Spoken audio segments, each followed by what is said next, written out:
Hi team, happy Monday evening. I think you'll find it funny that in in starting to record a video on presence and not getting into trance and coming back to this moment that I just recorded 10 minutes of myself without ever pushing the play button. So this is my second go around and I'm gonna try to remember everything that I just said to absolutely nobody. Maybe it's worn a new pathway in my brain. Anyway, I'm sorry that I missed last week. I was out of town um, visiting my academic program, trying to discern whether or not I want to do a PhD, which I think I'm going to proceed with. I'm excited and a little bit, it's a lot unknown. So I'm sharing this practice that I also happen to listen to with Tara Brach because it gave me a remembrance that coming back to this moment is really what needs to be done at any given time that we feel stressed about things that are out of our control, things that that are beyond our ability to do anything about or to know how things are going to turn out. So being brought back to presence actually helps our brains reset and helps us to create new pathways in the brain so that we're not in reactivity and we're not in what we call a trance state. Let me start with a line from John O'Donohue, who is one of my favorite poets. He died recently and I think is a mystic, a philosopher, and a beautiful writer. He says, "Our bodies know they belong to presence, to the sacred. It's our minds that are homeless." So I want us to find a way to have the wilderness of our minds become our home, to feel at home in that wild place. And some of that involves recognition of our patterns and behaviors and being willing to pause them when we are in them and find a new way, a new path, if you will, so that we can interrupt habitual thinking. This idea of habituated thinking leads us often into more fear. It is fear that sometimes dictates our behaviors more than joy or happiness or love. Of course, the body is where fear lives, but also in the body is joy and trust, right? All of those are available to us. And in order to sort of access more of what guides us, more of what we need or say we want, then we have to be willing to sort of form new pathways in the brain, open up new doorways in the body that can help us bring more of the light into the behaviors that serve us and those we love. There's a story about being at home in the wilderness. If you're going through a wilderness training, for example, you're going to learn about animals that are in the wilderness with you and how to respond to each one as you approach. And this can feel really daunting if you're a new backpacker and you're going to the Rocky Mountains or Wyoming and you have to go through a wilderness training course, then you can really quickly be talked out of doing it based on some of these trainings. So let's imagine that you are entering the wilderness and you are being trained on how to tell a brown bear from a grizzly bear and how to respond to each one. So a brown bear is a bit smaller in stature, about human size on their two hind feet, although furrier and heavier, and often can be more afraid of us than we are of them. And what we need to do is get real big and wave our arms and make noise, and they'll often hightail it and run. Okay, they're mostly vegetarians. They eat nuts and berries and plants, sometimes fish. Now, a grizzly bear, on the other hand, can be much more aggressive. And with grizzly bears, we need to come prepared with pepper spray so that we can spray it in their face and get them to run the other direction. And it's often recommended that we put bells on our ankles so that as we're approaching and walking, the grizzly bear hears us and may think that it's something they need to run from, right? So you might ask, well, how do I tell if I'm on a trail and I start to see animal droppings? How do I tell brown bear poop from grizzly bear poop? And the answer to that is that brown bear poop often has nuts and berries in it, whereas grizzly bear poop often has bells and pepper spray in it, right? So then we go, oh, so what's the point of worrying about the grizzly bear if it's going to eat me anyway? And it's just a metaphor for worrying about those things that we can't control, right? What's the point of worrying about these things, of getting habituated into thought patterns when we can't control the outcome anyway? Preparation is good. However, obsession about it can lead us into what Tara Brach calls a trance. Tara Brach is a Buddhist psychologist. She does Dharma talks and meditations, and she does guided meditations on her website and podcast, which are really lovely, 15 to 20 minutes often. And I highly recommend them. If you set aside time for meditation in your life, she's a great teacher. I know Michelle Russell and I both get a lot of hope and joy out of listening to her. So when we are in trance, what does that look like? I'm paraphrasing a talk that I listened to of hers recently. But the key question when we find ourselves in a trance-like state is, what am I unwilling to feel? Underneath the trance is often something that makes us uncomfortable to touch. The hot stove, right? What is the thing that burns us that we don't want to look at? That's why we get into these habituated behaviors. So she gives us 4 ways to notice when we are in trance, and then some ways to kind of divert off of the known path and begin a new path.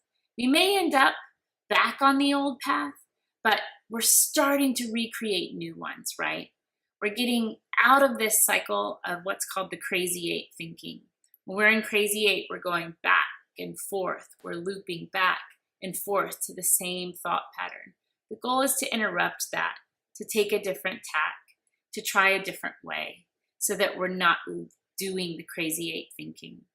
So in trance, it's first of all noted by obsessive thinking. We overthink, overplan. Most of us have probably caught ourselves in obsessive thinking about something at least once in our lifetime.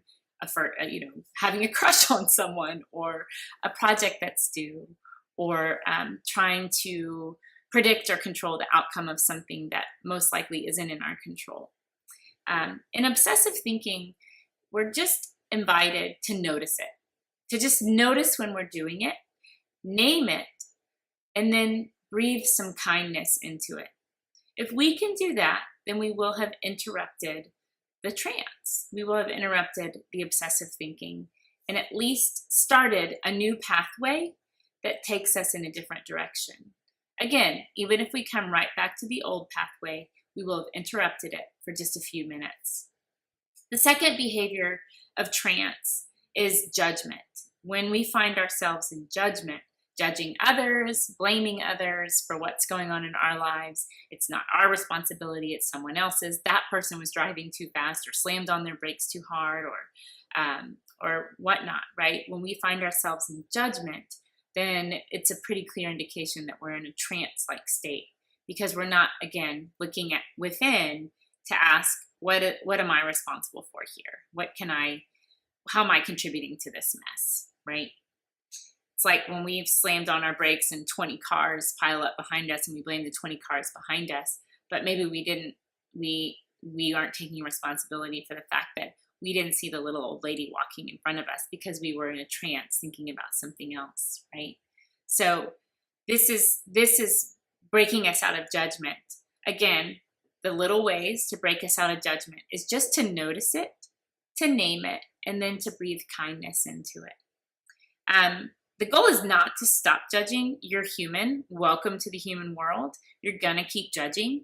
The goal is to not behave negatively out of that judgment, to just begin to notice when we're doing it so that then we can turn back inward. The third behavior of trance is distraction. So what am I doing to distract myself from paying attention to what's really going on? Do you shop? Do you get up and do 10 million little things like laundry and put the dishes away and clean the counter for the third time, or all the things that are important to attend to when you make time for them, but are we distracting ourselves with them when we don't want to think about the thing that we really need to be doing? And in our culture, we tend to live in a really indulgent culture. So sometimes distraction can look like substance abuse or sex addiction, or other sort of harmful ways of being with our bodies and with others that might be distracting us from what's really going on. And the reason we distract ourselves is because being alone with our pain is hard, and attending to what really needs to be attended to is hard.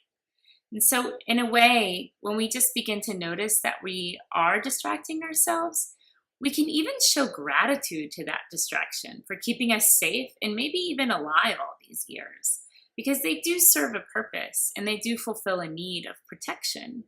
And at some point, it's time to shed off that armor and just say, okay, hello, distraction. I'm ready to deal with you today. Start with something little, right? The little things. So let's say you are avoiding folding laundry, which I do a lot. What are the millions of things I get up to that help me to avoid folding laundry? And can any one of those be set by the wayside so that I can attend to what needs to be done, right? The last part that tells us we're in trance is when we find ourselves racing around. So you've heard the term running around like a chicken with its head cut off, right? How many times a week do we hear someone refer to their life in this way? Well, it's just been so crazy. It's just been so busy. I'm just going.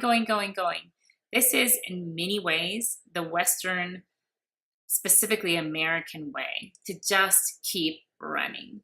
And that running creates more stress, more cortisol, more distraction in our lives, and more exhaustion. And the more exhausted we are, the less we can attend to the things that we really want to or need to attend to.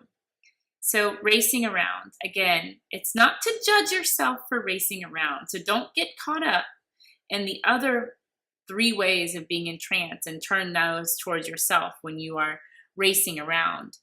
The goal, again, is just to notice it. Oh, I am racing a lot today. Can I pause for 10 seconds here and just catch my breath? Can I just watch maybe this line of school children passing me in front of my car and just notice without getting irritated? These are little gifts to ourselves when we can pause, notice, name it, and then bring kindness to whatever that behavior is. Not to judge ourselves, just bring kindness and awareness to it. This idea that we are creating new neural pathways is how the brain rewires itself. And as long as we are alive, our brain is capable of creating new ways of being. Our brain is like Play-Doh. It does actually keep shaping and forming and changing. Of course, as Play-Doh gets older, it gets more brittle. But if we exercise our brain and we exercise these new little footpaths, we get off the hard, worn, beaten path onto these new footpaths and try pausing, again, naming it, bringing attention and kindness to it, then we are actually creating new neural circuits in our brain. We're extending the muscle. We're flexing and building the muscle, okay?